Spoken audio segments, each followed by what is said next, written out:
Subscribe. கிட்டத்தட்ட ஒரு 8-9 வருஷத்துக்கு அப்புறம் வரேன்னு நினைக்கிறேங்க. என் மனசுக்கு ரொம்பவும் நெருக்கமான ஒரு ஊர். நிறைய காரணங்கள் இருக்கு. அதில் ரொம்ப முக்கியமான காரணத்தை நான் முதல்ல சொல்கிறேன். என்னுடைய அப்பாவும் அம்மாவும் சங்கராபுரம் எங்கள் அம்மா பிறந்த ஊர், மல்லிகாபுரம்ங்கிறது எங்கள் அப்பா பிறந்த ஊர். இந்த படத்தில் வர மாதிரியே எங்கள் அப்பாவும் பொழப்பு தேடி சென்னைக்கு வர்றதுன்னு முடிவு பண்ணிட்டாரு. ஆனால் சென்னைக்கு வர அவர்கிட்ட காசு இல்லை, பஸ்ஸுக்கு காசு இல்லை.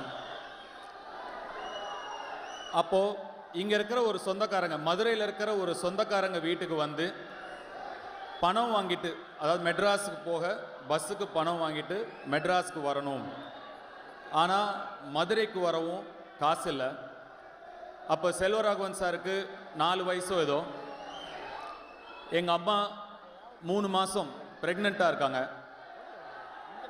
அவங்க ஊரில் இருந்து மதுரைக்கு நடந்து வந்தாங்க. கிட்டத்தட்ட ஒரு 120 கிலோமீட்டர் இருக்கும்னு நினைக்கிறேன். 120-130 கிலோமீட்டர் இருக்கும்னு நினைக்கிறேன்.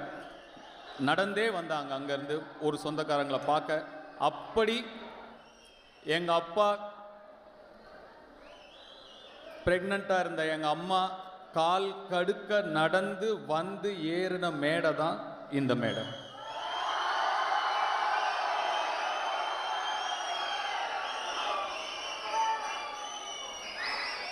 நான் எவ்வளவோ ட்ரை பண்ண அவங்களை எப்படியாவது இங்கே கொண்டு வரணும்னு.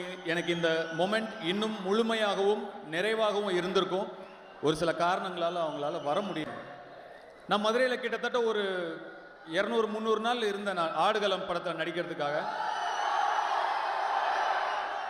இந்த மதுரையில் நான் ஓடாத தெரு கிடையாது, ஆடாத தெரு கிடையாது.